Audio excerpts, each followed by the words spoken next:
मां नर्मदा के लाडले सुपुत्र अमृतलाल वेगड़ के साथ नर्मदा परिक्रमा को आगे बढ़ाते हैं। चलते हैं छेवलिया से मंडला। भोर वेला में नर्मदा का पानी सिंदूरी हो गया है।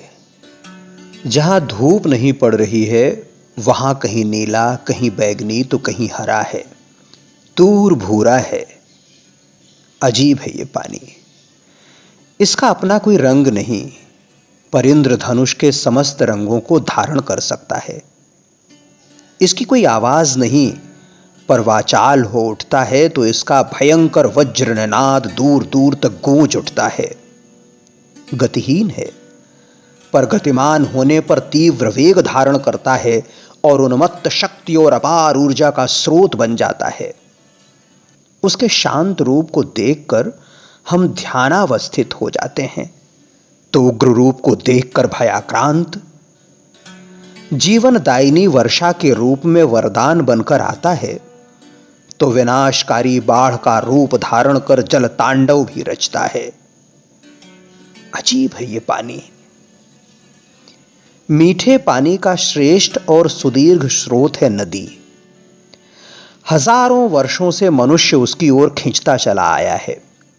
केवल इसीलिए नहीं कि वो हमारी और हमारे खेतों की प्यास बुझाती है, बल्कि इसलिए भी कि वो हमारी आत्मा को तृप्त करती है। उसके तट पर हमारी आत्मा पल्लवित पुष्पित होती है, संस्कृति का जन्म होता है। संसार की सभी प्रमुख संस्कृतियों का जन्म नदियों की कोख से हुआ है।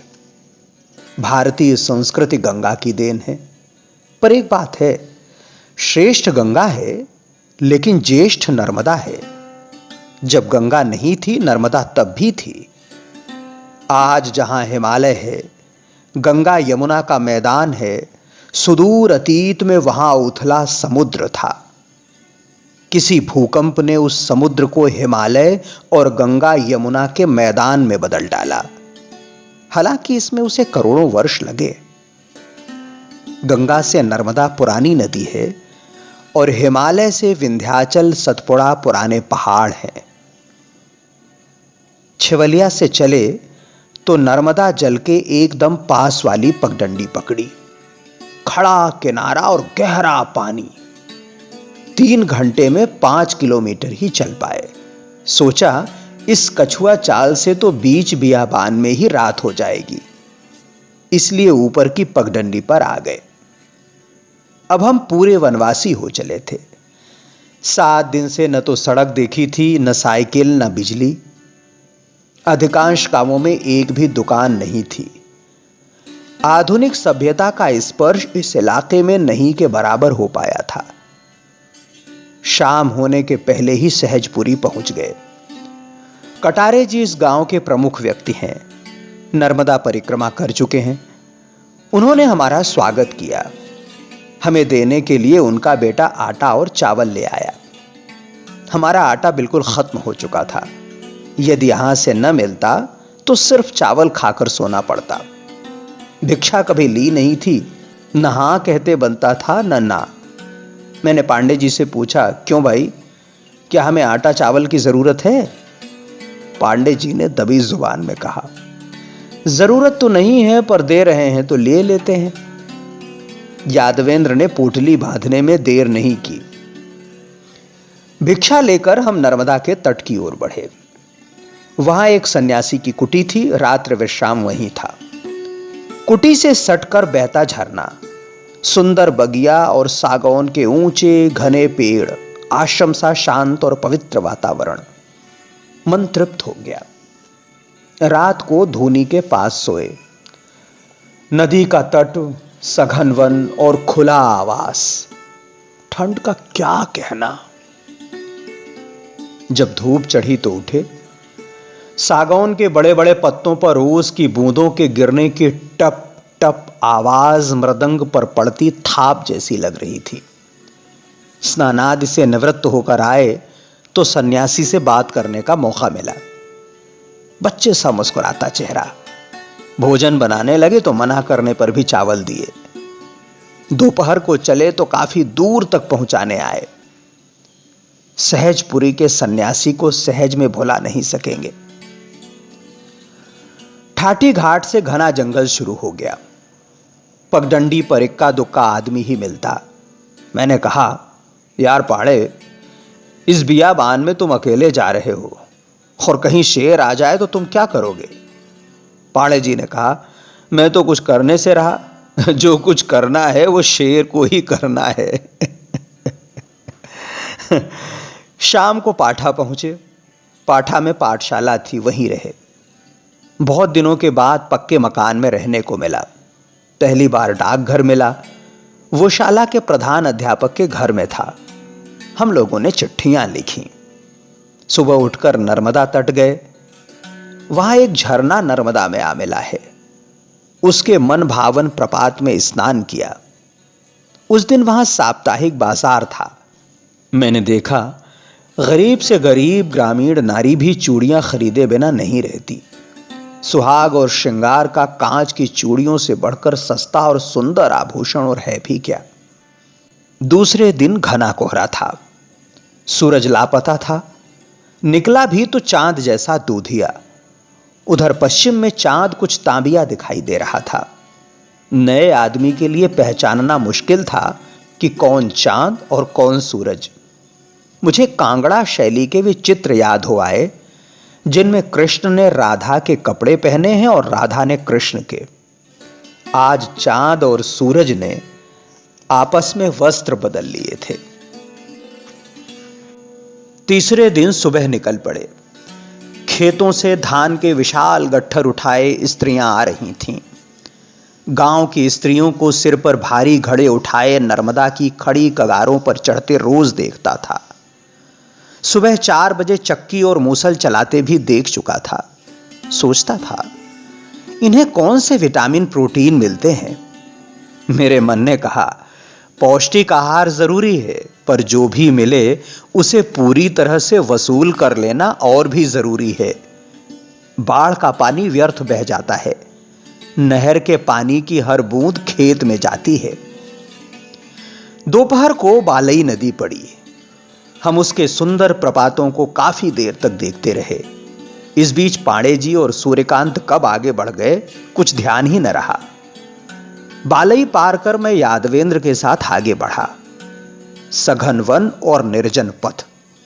पांडे जी और सूर्यकांत कहीं भटक गए तो बड़ी घबराहट हुई। यादवेंद्र ने रास्ते में निशान बनाना शुरू कर दिया। आगे जाकर एक ऊंचे टीले पर बैठकर हम उनकी बाट जोहने लगे। कोई घंटे भर बाद दोनों को सही सलामत आते देखकर हम लोगों की खुशी का ठिकाना न रहा। वे निशान बड़े उपयोगी सिद्ध हुए। आगे चलने पर एक गांव दिखने लगा। वो पद्मी था। रात का पड़ाव वहीं था। 10 दिन के बाद पक्की सड़क देखी। तार और बिजली के खंभे देखे। यहां से पगडंडी नहीं है। सड़क ही नर्मदा के किनारे किनारे चलती है। ऊंची नीची टेढ़ी मेढ़ी ऊबड़ खाबड़ पगडंडी अब नहीं रही। उसका स्थान ले लिया है पक्की सड़क ने। पगडंडी पर चलने का कौतुक नहीं रहा। उसकी जगह ले ली है सुविधा ने। चिरई डोंगरी पहुंचे तो अंधेरा हो चुका था। एक होटल के सामने सामान रखकर बैठे। होटल का चूल्हा खाली था। यादवेंद्र ने उसी में खाना बनाया। बाद में रहने के लिए शाला का भवन मिल गया। सुबह यादवेंद्र ने नोटिस दिया, राशन खत्म होने को है। पैसे सूर्यकांत के पास रहते थे। उसने कहा, पैसे भी खत्म होने को हैं। अधिक से अधिक 2 दिन का राशन खरीद सकेंगे। रसद नहीं रहेगी तो फौज आगे कैसे बढ़ेगी? अभी तक दोनों बार दूध पीते थे। बीच बीच में खीर बन जाया करती थी। खोआ भी आ जाता था। आज से यह सब बंद। फिर भी समस्या का यह कोई हल नहीं हुआ। चिंता बनी रही।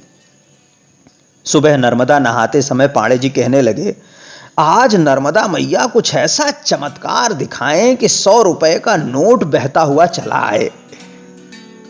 आर्थिक चिंता सभी को सता रही थी।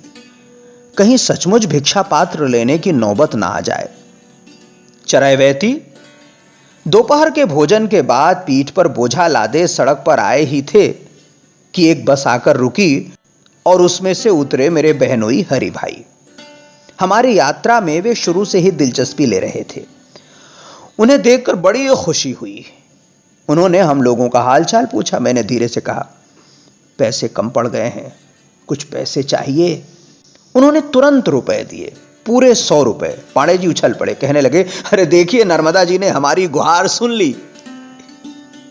चिंता दूर हो गई। रास्ते में गर्म पानी का कुंड पड़ा, उसमें स्नान किया और आगे बढ़े। रात एक किसान के खेत में बिताई। रात भर नर्मदा का निनाद सुनाई देता रहा। दिन के शोर शराबे में यह ध्वनि डूब जाती है, रात की नीरवता में लहराती है। जब कोलाहल नहीं रहता, कलरव तभी सुनाई देता है। यहां से फिर पगडंडी मिल गई। नर्मदा का तट फिर साथ हो गया। सहस्त्रधारा अब अधिक दूर नहीं। वहां के मंदिर तो दिखाई भी देने लगे थे। हमारी चाल तेज हो गई, मानो किसी अदृश्य डोर से खींचे चले जा रहे थे। अब हम सहस्त्रधारा के बिल्कुल सामने आ गए हैं। सामने है प्रपातों के गुच्छे। दूध जैसा सफेद पानी पारिजात के पुष्पों की याद दिलाता है। नदी की डाली पर लगे ये प्रपात नदी के पुष्प ही तो हैं। सहस्त्रधारा क्या है? पुष्प वाटिका है, सफेद फूलों की प्यारी सी बगिया।